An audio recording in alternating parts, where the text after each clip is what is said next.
as we go up to the start of the women's B final. Well, we are moving up for this B final of the PR1 women's single. One place available at those Paris Paralympics. And you will see we have athletes from Argentina, Korea, the Netherlands, Brazil, Sweden and Japan.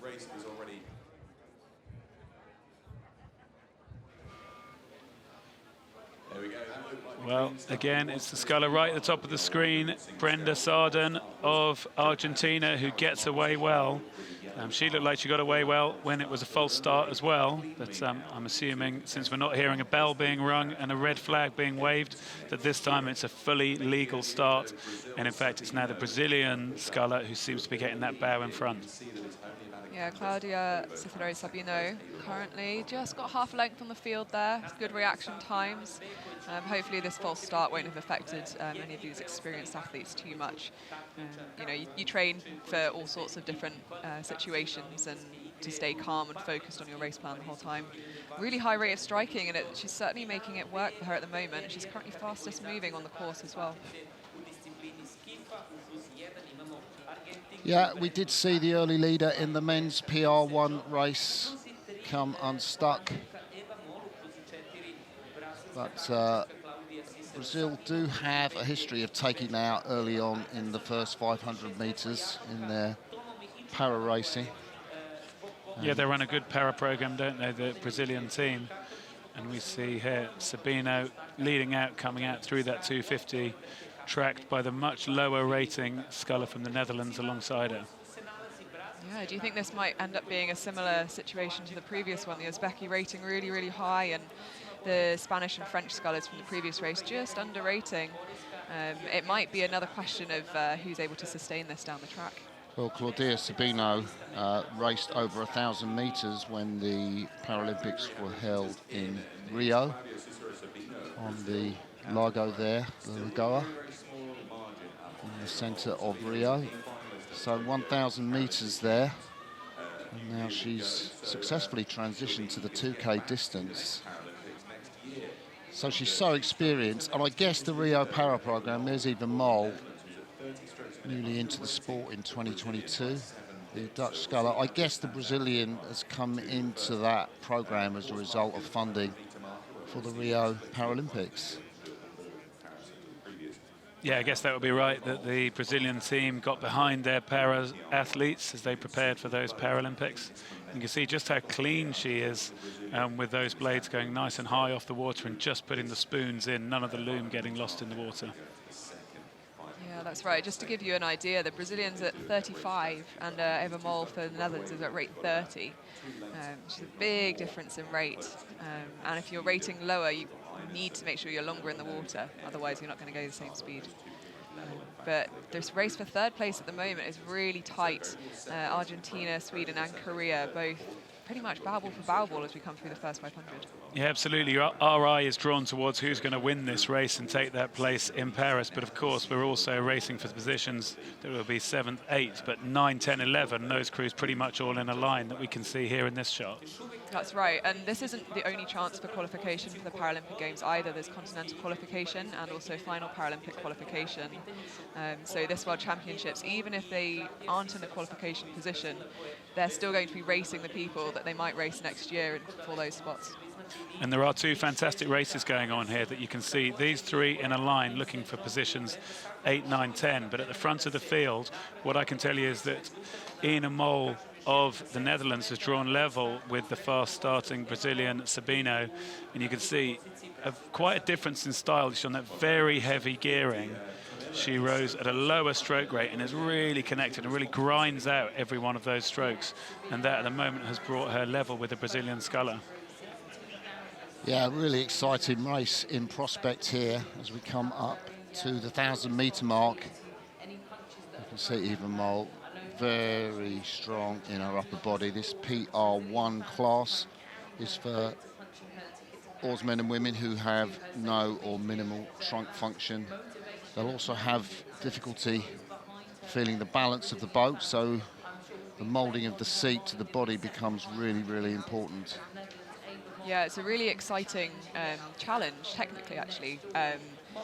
often for able-bodied rowers, you can kind of shift the feet around, maybe change the heights, and that's kind of about it for all you need to do to get in a new boat and row it. But for these para-athletes, each of them will have a personalised seat that's been moulded specifically for them to like absolutely maximise what trunk function that they're able to use and help the balance of these boats. That's really key for them to get the best out of themselves technically and physically in these races.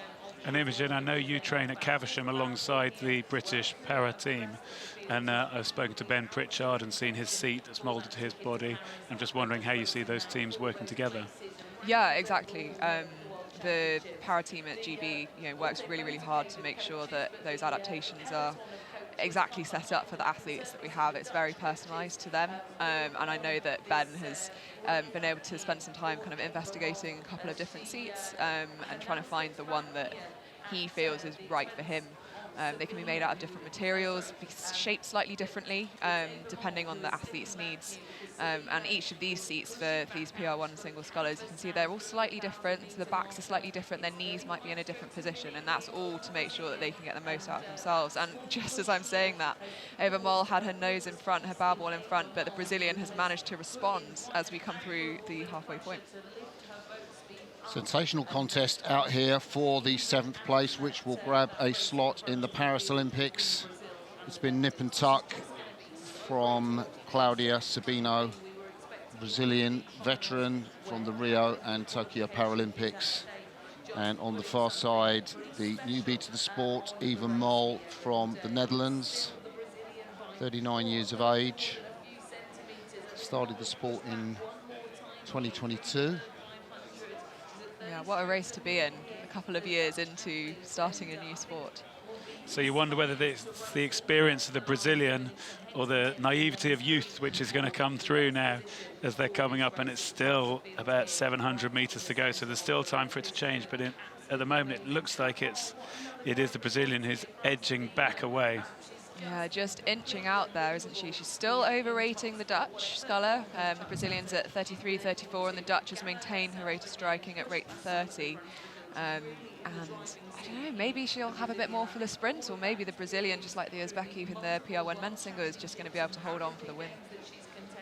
Eva Moll made the final in Varese at World Cup 2 this year.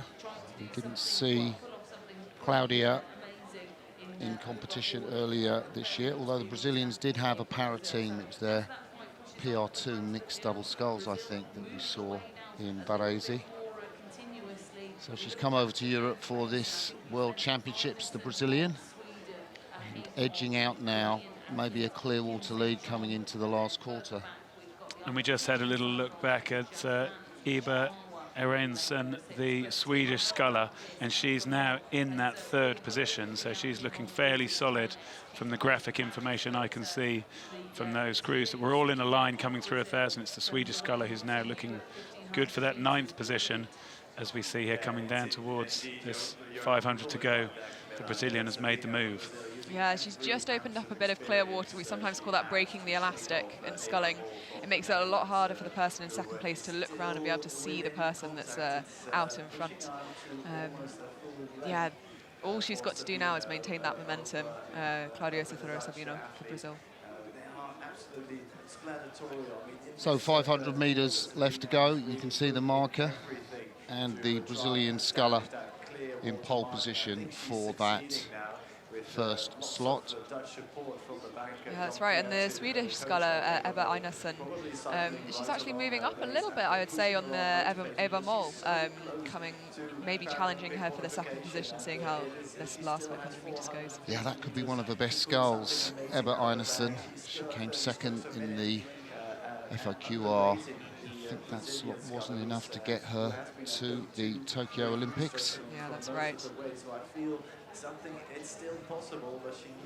Oh, so impressive for the Brazilian to have the stamina to maintain such a high stroke rate the whole way down the course.